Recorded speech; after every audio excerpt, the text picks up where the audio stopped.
안녕하세요. 최종원입니다. 금 시세의 변동성이 커지게 되면서 소란이 큰데 배경을 확실하게 알아둬야 합니다. 그래야 전망이 보이겠죠? 시작 전에 하단에 있는 구독과 다운 버튼 눌러주시고 금 시세 변동의 배경과 그리고 관련주 흐름, 전망 같이 한번 보도록 합시다. 그럼 시작합니다.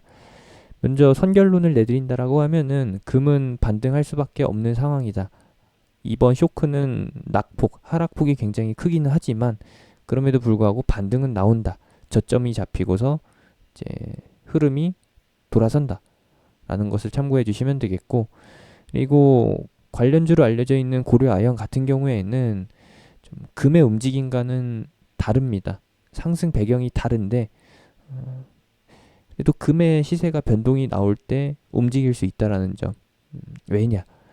화폐 가치가 조금씩 하락하게 되면서 상대적으로 원자재의 가격 상승이 나타나고 있기 때문에 인플레이션 기조에 맞춰서 이제 변화가 일어나고 있기 때문에 고려아연 같은 원자재 관련주 이런 쪽이 조금이라도 더 상승할 수 있는 그런 시장 상황이 갖춰졌다라는 것이죠. 최근 시세를 보면서 좀 설명을 해드리게 되면은 금 시세 같은 경우에는 코로나 때는 금마저도 무용지물이다라는 관점에서 급락을 했었고, 그 이후에 어마어마한 규모의 부양책을 실시하게 되면서 달러를 엄청 풀었죠. 그러면서 달러 가치가 1200원 이하로 하락하기 시작했고, 그러면서 상대적으로 이제 고유 가치가 유지되는 금 같은 경우에는 계속 상승세를 유지했다라는 겁니다. 여기에 이번 하락이 녹여져 있어요. 무엇이냐? 최고점, 여기 8월 7일로 표시되어 있는 여기에서 원래 5차 부양체에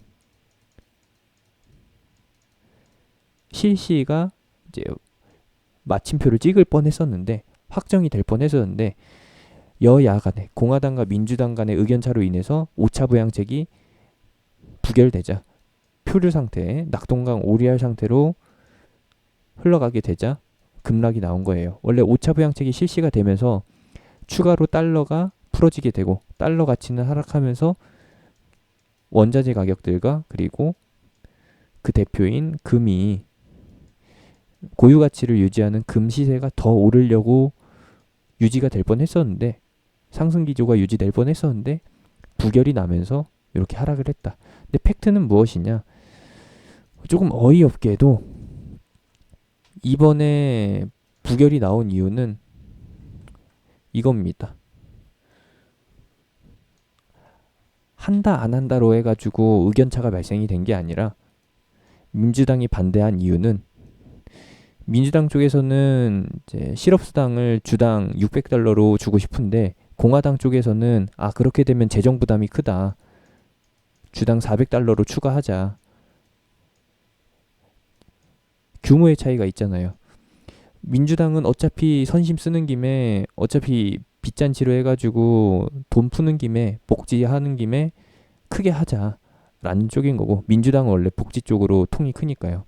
근데 공화당 쪽은 이 부담이 다 이제 증시나 아니면은 지수, 증시의 지수나 아니면은 기업들한테 부담이 돌아갈 게 뻔하니까 조금 브레이크를 건 거죠. 여기에서 이제 의견차가 생긴 것이고, 결국에는 통과가 됩니다. 합의점이 잡히게 될 것이고, 400달러든 600달러든 아니면은 그 이하로 되든 그 이상으로 되든 실시가 되면서 또 한번 달러가 풀리게 되면은 이제 달러 가치는 하락하게 되고 금은 반등한다라는 거. 대신에 이번에 5차 부양책에서 실시되는 그 규모가 작으면 작을수록 반등폭이 작습니다. 부양책 규모가 크다라고 하면은 크게 반등하면서 다시 2100달러 선까지 갈 수 있다라는 것이죠. 충분히 이거 가능한 건데, 제가 보기에는 3월부터 그리고 9월, 10월, 11월, 12월까지 봤을 때 요 흐름이 고점을 높이기는 힘들다라고 보고요. 내지는 고점을 높였다가 다시 꺾이는 이러한 형태의 박스권으로 갈 수 있다라고 봅니다. 금 시세가 그렇게 파격적으로 상승하는 경우는 드물거든요. 특수한 상황에서만 이렇게 가파르게 움직이기 때문에 이제서부터는 좀 변동성이 축소되고 탄력이 떨어진다. 그럴 수밖에 없는 이유가 이제 더 이상 화폐 가치가 하락할 일이 상황이 발생되지 않기 때문에 그렇기 때문에 금시세는 조금 변동성을 낮추게 된다. 그러면은 관련주인 고려아연은 무엇이냐? 고려아연은 처음에 말씀드렸듯이 좀 상대적인 겁니다. 원자재를 살려면 뭘로 사나요? 화폐로 사잖아요. 미국 같은 경우에는 달러로 사는 거고요. 근데 그 달러 가치가 하락하게 되면은 상대적으로 원자재 가격은 상승한다라는 겁니다. 이것이 시소 같은 거예요. 시소. 브라질이나 짐바브웨, 베네수엘라를 생각해 보시면 되겠습니다. 거기서 빵 한 조각 살려면은 그 나라 돈으로 어마어마하게 지불을 해야 합니다. 어마어마한 단위로 지불을 하는데 실질적으로 그것을 다른 나라 돈, 달러로 해서 교환을 해보면은, 금으로 해서 교환을 해보면은 진짜 말도 안 되는 거죠. 빵 한 조각을 사기 위해서 이제 들어가는 화폐 단위, 베네수엘라나 아니면은 브라질, 짐바브웨를 생각해 보신다라고 하면은 원자재 가격이 왜 상승하는지 아실 거예요. 다시 한번 말씀드리게 되면은 현재 달러랑 이제 원자재 가격이 일정 수준 균형을 이루고 있는데 달러의 무게감이 더 가벼워지게 되면은 상대적으로 원자재 가격은 올라갈 수밖에 없다라는 것으로 알아주시면 되겠습니다. 요거는 시세로 하고 비교하면 좀 그렇네요. 이렇게 봐주시면 되겠고, 다른 식으로 비유를 해드리자라고 하면은 A와 B가 있는데 둘이 항상 비교 대상이에요. 누가 더 잘해서 이제 치고 올라가는 경우보다는 둘이 이제 성장할 수 있는, 고평가 받을 수 있는 그 상황을 지났기 때문에 이제서부터는 누가 실수하느냐에 따라서 상대적으로 좀 더 나아 보이는 혹은 고평가 대회는 그런 상황이라는 거죠.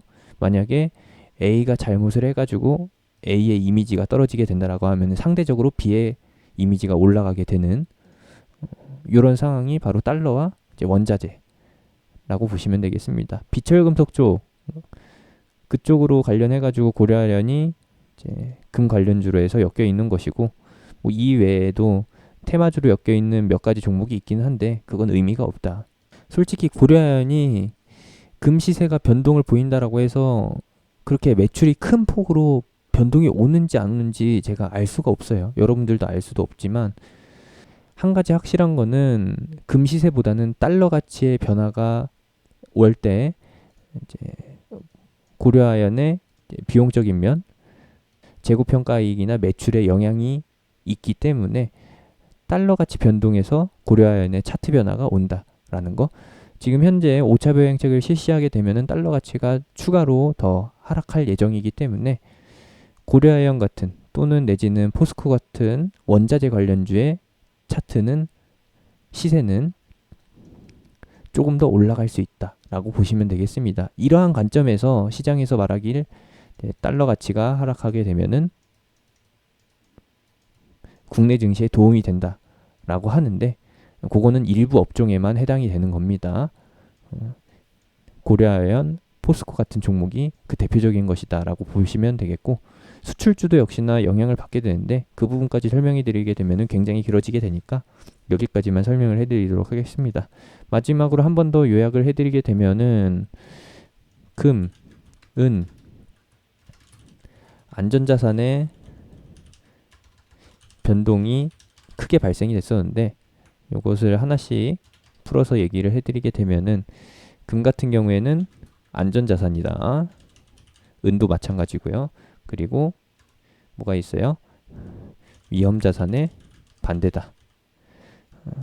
무슨 말이냐? 증시가 하락할 때 부각이 된다. 이런 성질이 있고요. 세 번째로는 화폐 가치, 달러죠. 하락할 때 부각된다. 말씀드렸듯이 이건 상대적인 것이다 라고 말씀을 드렸고, 그리고 화폐가 과도하게 많이 풀리게 되면서 물가가 상승했을 때 그것을 인플레이션이라고 하죠. 인플레이션 상황이 지속적으로 진행될 때 금이나 은 또는 실물의 시세가 올라가게 된다라고 봐주시면 되겠습니다. 중간에 이제 베네수엘라나 짐바브웨에서 빵 살 때를 예시로 들어드렸던 거 참고해 보시면 되겠고, 그리고 저금리 시대의 반사이익이다. 저금리 시대의 반사이익인 이유는 쉽게 설명을 해드릴게요. 금리가 낮아질 때 부동산 가격이 상승하는 것과 같은 이치입니다. 이렇게 이해를 하시는 게 편할 것 같아요. 이렇게 되는 것이고, 이제 앞으로의 상황을 요약해드리면은 5차 부양책이 합의가 돼서 통과가 되면은 달러 가치 하락이 추가로 발생되면서 금 시세에 반등이 나타난다. 대신에 단 규모가 서프라이즈급으로 크지 않을 경우, 그냥 보통 수준의 5차 부양책이라고 할 경우, 예상치에 부합하는 규모라고 한다면은, 그 정도라고 한다면은 신고가는 불가 2100달러 돌파 불가라고 보시면 되겠고, 1950에서 2100 정도의 박스권 유지, 중기적으로 유지된다 라고 보시면 되겠습니다. 그러면 장기적으로 봤을 때 금 시세는 어떻냐? 요거는 좀 조건부인 거고, 여기서 지금 시점에서 확정 지을 수는 없는데, 인플레이션이 과도하게 가파르게 진행된다거나 내지는 연준에서 금리 인상 기조를 보인다라고 하면은, 이러면은 어떻게 된다? 금 시세가 다시 꺾일 수 있다라는 것으로 확인해 주시면 되겠습니다. 연준에서 금리를 인상하게 되면은 어떻게 되나요? 시장이 위축되겠죠. 위축이 되면서 경기가 축소하게 되고 수요가 줄어들게 되면서 원자재의 수요라기보다는 좀 수요가 감소한다라고 봐야겠죠. 원자재 수요가 감소하게 되고, 그러면서 미국의 달러 가치 상승으로 인해 가지고 금보다는 미국 증시로 혹은 미국 현지 투자로 돈이 쏠리는 현상이 나타나게 됩니다. 좀 괴리감이 있긴 한데, 말도 안 되긴 한데, 모든 증시에서 돈이 빠져나가는 현상이 나타나요. 그러면서 이제 뭐 갖가지 뉴스가 나오게 된다. 뭐 미국 현지 투자, 미국 금리 인상 기대 효과로 인해서 신흥국에서는 돈이 빠져나가고 미국으로 돈이 쏠리게 되는, 달러 강세가 나타나게 되는 그런 현상이 나타난다. 그럼 말도 안 되는, 이해도 안 되는 내용들이 나오게 될 건데, 그런 상황들에서 이제 금시세가 하락한다라는 거 이해해 주시면 되겠고, 인플레이션이 가파르게 진행이 된다라고 하면은 인플레이션을 잡기 위해서 그때 타이밍에 뭘 하느냐? 금리 인상을 실시하죠.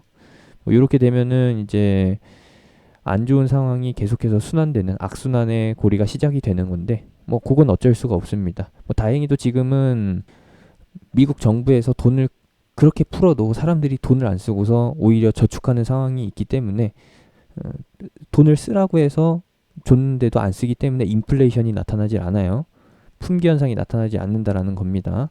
적절하게 균형을 유지하기 때문에 지금 현재 시점에서는 인플레이션으로 인한 문제점 혹은 금시세의 변동이 나타날 가능성은 적고요. 앞으로 그 인플레이션이 가파르게 진행이 된다라고 하면은, 그러면은 문제가 발생될 수 있다. 금시세가 한 번 더 변동을 보일 수 있다라고 봐주시면 되겠습니다. 뭐 그때 가서는 상식과는 다르게, 현재까지 진행되었던 것과는 다르게 갑작스럽게 금이 움직일 수도 있어요.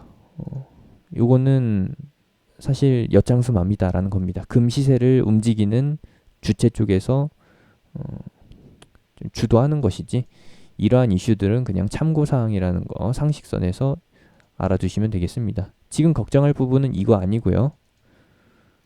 요겁니다. 요것 기준으로 해서 봐주시면 되겠고, 뭐 체크 포인트라고 하면은 이번에 3번에 해당되는 상황이 예정되어 있다. 라는 것으로 봐주시면 되겠습니다. 앞에서 필수적으로 알아둬야 될 내용, 이번 현재 상황의 배경, 이해를 돕기 위한 예시 몇 가지 좀 해드렸고요. 설명이 부족하다라고 하면은, 내지는 제가 더 설명해야 될 부분이 있다라고 하면은 추가 영상을 통해서 설명해 드리도록 하겠습니다. 이렇게 이해를 해주시면 되겠고, 제가 운영하는 카톡방은 하단에 있는 링크, 댓글에 있는 링크, 영상 끝나고 나오는 아이콘 타고서 들어오실 수 있습니다.